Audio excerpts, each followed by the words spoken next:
So if I look this way, just slightly off camera, does it look like I'm being interviewed, or do I just look like a twat? Anyway, welcome to the video.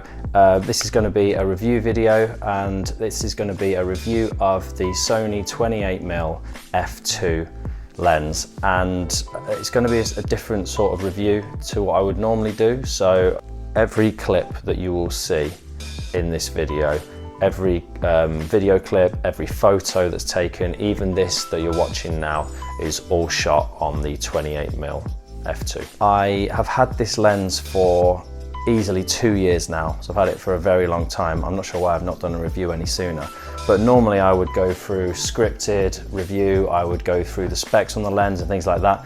Well, in this one, I'm not going to do that. So what I'm going to do is talk through my thoughts on the lens and what I use this lens for. So I shoot astrophotography, and I also like to take landscape images, and I shoot YouTube videos. So that is all I use this lens for. So if either of those don't apply to you, then this might not be the video for you. But if you are into any of those things, then this will hopefully be of some help. Now, first thing on this lens is that it's really cheap. It's probably the cheapest, if not one of the cheapest, full frame Sony lenses that you can get. Now, it's also really light, and I used to do a lot of gimbal work. Like, I used to have the camera on the gimbal all the time. It doesn't really work for me as much now. Like, I don't really do that anymore. Because I'm doing the Astro, I just have it sat on a tripod, static, but I have videos on. You can balance this lens with the A7 III on the very first Xeon crane, and I've also got an Feutech A1000, something like that, and it balances fine with the camera because it's really lightweight. It's really light, sort of a small form factor with the A7 III, so it's really good for that. All I'm going to be doing here is just overlaying my talking with some clips that I've taken of the weekend. So you'll see things like the minimum focus distance on it, and I will actually stick up on screen what the minimum focus distance is on this lens. It's pretty good. It's not amazing, it's pretty good.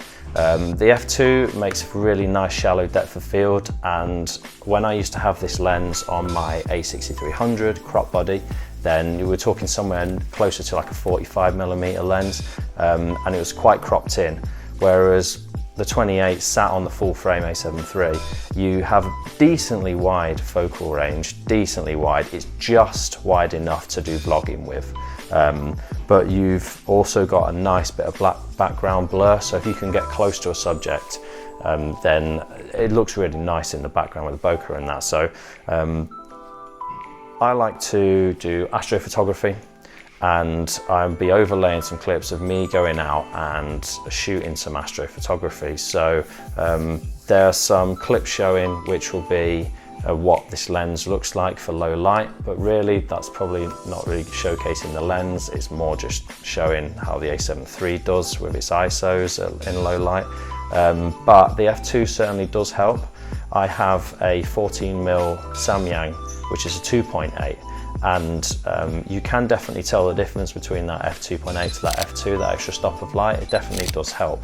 I've also found recently that I quite like the 28mm focal length for shooting astro, because it's with the 14mm you're really pushing that background quite far away, so like the Milky Way or the stars look really far in the distance, whereas with the 28 it brings the background nicely closer to the camera in the pictures, so you get a decent picture of some stars in the Milky Way or what have you. And then also stitch in a panorama with this as well. I also think it looks really good. So what else do I have to say with this? There's not a whole lot really, to be honest. Like, the lens is really cheap. We're talking about sort of 300 quid. It's one of the first lenses that anyone will be looking to get when they pick up a Sony camera. For the money, for the size, for the form factor, how compact it is, the sharpness of it, how wide the aperture goes, it's an absolutely brilliant lens, and it has been my go-to lens for quite a while now, until I got onto getting the Samyang 14mm, just because I like that wide for vlogging, and also generally I like that wide for landscapes. But as I said, I am starting to edge back towards the 28mm focal length now. So overall, really, absolutely brilliant lens. Would highly recommend. I reckon it should be the first lens that anybody goes out and gets in terms of looking for a budget lens for a Sony a7 III or any of the rest of the line, even the crop bodies. And it's just a really good lens. Can highly recommend, and I'll definitely be introducing it more into my astrophotography going forward. So that's it for this one. That's all I've really got. Hope it was helpful in some way, and thank you very much for watching. I'll hopefully see you again soon. Take care.